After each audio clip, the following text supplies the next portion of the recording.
کر دی اور جلسہ ماشاءاللہ 100 نہیں بلکہ 200% کامیاب رہا۔ نبی کی کوئی محفل ناکام نہیں ہوتی، نبی کی ہر محفل کامیاب ہوتی ہے۔ انتظام چھوٹا بڑا ہوتا ہے، لوگ کہیں کم ہوتے ہیں کہیں زیادہ ہوتے ہیں، سچائی تو یہ ہے کہ مصطفیٰ کا ذکر ہو 1 لاکھ کا مجمع ہو تب بھی کامیاب ہے، ایک آدمی تنہا بیٹھا ہو تب بھی کامیاب ہے۔ محبت کے ساتھ کہہ دیجیے سبحان اللہ۔ جو آج کا جلسہ ہوا ضیاء البھائی کی والدہ کی ایصال ثواب کے لیے اور ان کے بھائی شہباز بابو کے ایصال ثواب کے لیے، ایک سوال ذہن میں پیدا ہوتا ہے، چونکہ بعض لوگ یہ کہتے ہیں کہ مرنے کے بعد کچھ ہوتا نہیں، جس نے جو جیسا کیا اچھا کیا تو اچھا ہوگا، برا کیا تو برا ہوگا۔ مرنے کے بعد کچھ پڑھ کے بھیجنے سے، قرآن خوانی کرنے سے، میلاد کرنے سے یا کھانا کھلانے سے اس کا کوئی فائدہ نہیں پہنچتا۔ ایسی باتیں دماغ میں آتی ہیں اور بعض لوگ بیان بھی کرتے ہیں، لیکن ایسا نہیں ہے۔ اللہ بڑا رحیم و کریم ہے، اس نے اپنے حبیب کے غلاموں کے لیے ایک نہیں 100 دروازے کھول رکھے ہیں۔ محبت سے یا رسول اللہ، یا رسول اللہ، یا نبی اللہ۔ حضرت مصطفیٰ جان رحمت صدیق اکبر رضی اللہ تعالیٰ عنہ جو مصطفیٰ کے صحابی ہیں اور سارے صحابہ میں سب سے افضل ہیں، بلکہ پوری دنیا میں بعد نبوت بعد رسالت سارے انسانوں میں افضل صدیق اکبر تھے، ہیں، قیامت تک رہیں گے۔ دمادم مست قلندر صدیق کا پہلا نمبر، عمر کا دوسرا نمبر، عثمان کا تیسرا نمبر، علی کا چوتھا نمبر۔ اللہ کے رسول یار غار کے ساتھ قبرستان میں ہیں، ایصال ثواب ہے کیا؟ مصطفیٰ جان رحمت اپنے مقدس صحابی کے ساتھ قبرستان میں دعا کر رہے ہیں، دعا کرتے کرتے اچانک ہوا چلی، مصطفیٰ مسکرا دیے۔ 3 جگہوں میں خامخواہ مسکرانا منع ہے، قبرستان میں مسکرانا منع، مسجد میں مسکرانا منع، نبی کی محفل میں خامخواہ مسکرانا منع۔ نبی بہت کم مسکراتے بھی تھے۔ قبرستان کے باہر نبی مسکرائے، صدیق اکبر نے ہاتھ پکڑ کے پوچھا، یا رسول اللہ، آپ جب بھی قبرستان آتے ہیں آپ کی آنکھوں میں آنسو ہوتے ہیں، آپ غمزدہ ہوتے ہیں، آپ تھراتے ہوتے ہیں، آج پہلی مرتبہ قبرستان میں ان قبروں کے بیچ میں آپ کو مسکراتے ہوئے دیکھا، اس مسکراہٹ کی وجہ کیا ہے؟ ابھی آپ کی آنکھیں نم تھی، آپ رو رہے تھے، اچانک مسکرائے۔ نبی فرماتے صدیق یہ مسکرانا بھی تیری وجہ سے ہے، یہ مسکراہٹ بھی تیری وجہ سے ہے۔ یا رسول اللہ کیسے؟ نبیوں کے نبی بولے، امام الانبیاء بولے، تاجدار کائنات بولے، جو لوگ کہتے ہیں مرنے کے بعد کوئی ایصال ثواب نہیں پہنچتا ان کو جواب دیجئے۔ نبی فرماتے صدیق ابھی جو ہوا چلی تھی اس ہوا کے جھونکے سے تیری داڑھی کا ایک بال ٹوٹ کے قبرستان میں گرا، اللہ نے تیری داڑھی کی بال کی برکت سے یہاں کے سارے قبر والوں کو جہنم سے آزاد کر کے جنت کا راہی بنا دیا۔ صدیق اکبر کی داڑھی مبارک کا بال قبرستان میں گر جائے تو بخشش ہو جائے، جہاں قرآن پڑھا جائے، نبی کا ذکر کیا جائے، نبی کی شان بیان کی جائے۔ آگے آئیے، بخاری کی حدیث، مسلم کی حدیث، مصطفیٰ فرماتے ہیں ایک آدمی بڑا گنہگار، بڑا سیاکار، بڑا بدکار، شرابی، زانی، عیاش دنیا سے گیا، جاتے جاتے اپنی بیوی سے بولا میں تو گنہگار تھا مگر تیرے پیٹ میں میری نشانی پڑ رہی ہے، ان قریب 1-2 مہینے کے بعد اگر بیٹا پیدا ہوگا تو وعدہ کر قرآن کا حافظ بنائے گی۔ حافظ کلام صاحب کو، علامہ ممتاز صاحب کو، ہمارے قاری صاحب کو یا کسی بھی سنی عالم حافظ کو حلقے میں مت لیجئے بلکہ ان کے حلقے میں آ جائیے۔ باپ نے اپنی بیوی سے کہا میں تو گنہگار تھا، سیاکار تھا، موت سر پہ کھڑی ہے، کوئی نیک عمل کیا نہیں، اگر بیٹا پیدا ہوگا قرآن کا حافظ بنانا۔ آنکھ بند ہو گئی، دنیا سے گیا، جو آیا ہے وہ جائے گا۔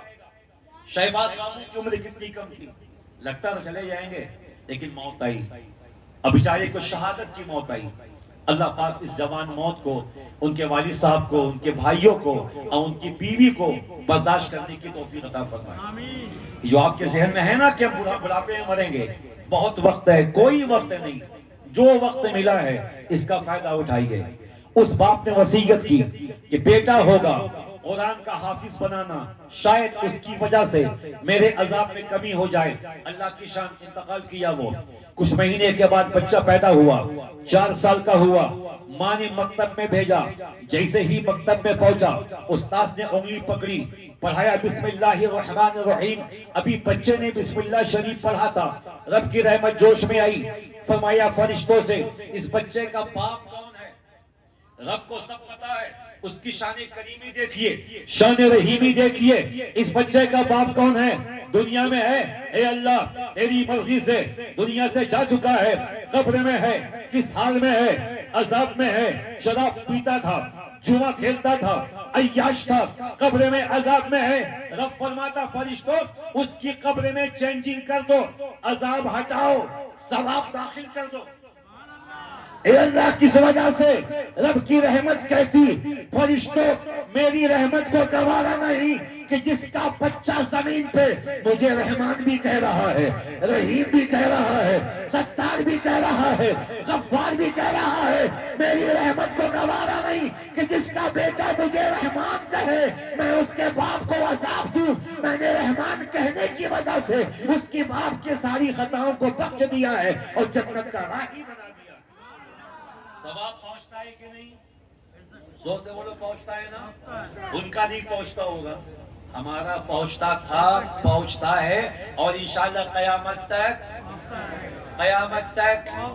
اعلیٰ حضرت نے اپنی کتاب میں لکھا ہے، اسی شہر میں ایک ضعیفہ کا انتقال ہوا، انتقال کر گئی، بچوں نے کفن دیا۔ رات میں جب بچہ اس کا بیٹا سویا، ماں نے خواب میں آ کے بتایا کہ بیٹا بڑا غلط کیا تو نے، اتنا باریک کپڑے کا کفن دیا ہے کہ اس کفن کو پہن کے مجھے قبر میں اور بھائیوں سے جو خاندان کے لوگ پہلے گئے ان سے ملنے میں بڑی شرم آتی ہے، ایک اچھا سا کفن بھیج دے۔ بیٹے نے کہا خواب میں امی اب تو قبر کے اندر ہے، کفن بھیجوں کیسے؟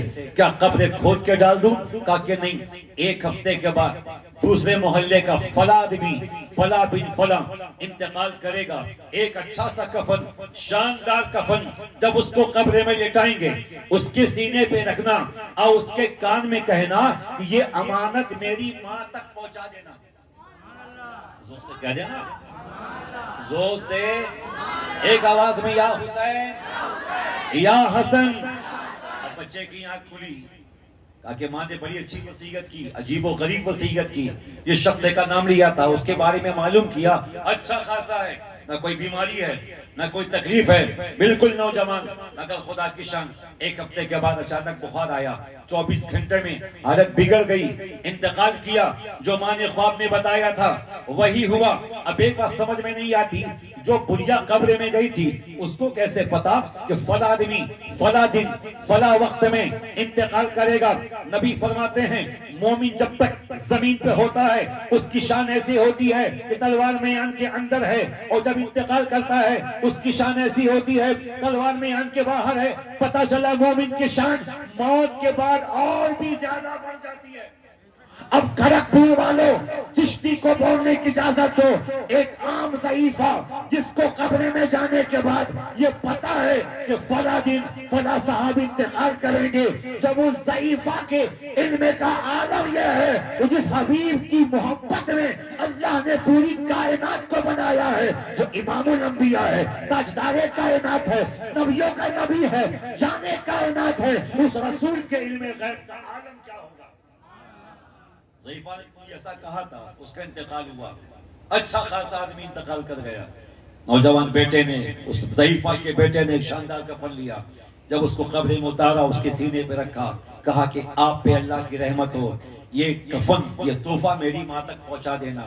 بات ختم ہو گئی، کفن بند۔ ہم جو شجرہ رکھتے ہیں قبروں میں یہی جواز ہے، قادری سے شجرہ ہے، چشتی شجرہ ہے، اشرفی، برکاتی، رضوی، تیفوری، شنتاری، یہ شجرے ہیں، یہ ہمارا پاسپورٹ ہے۔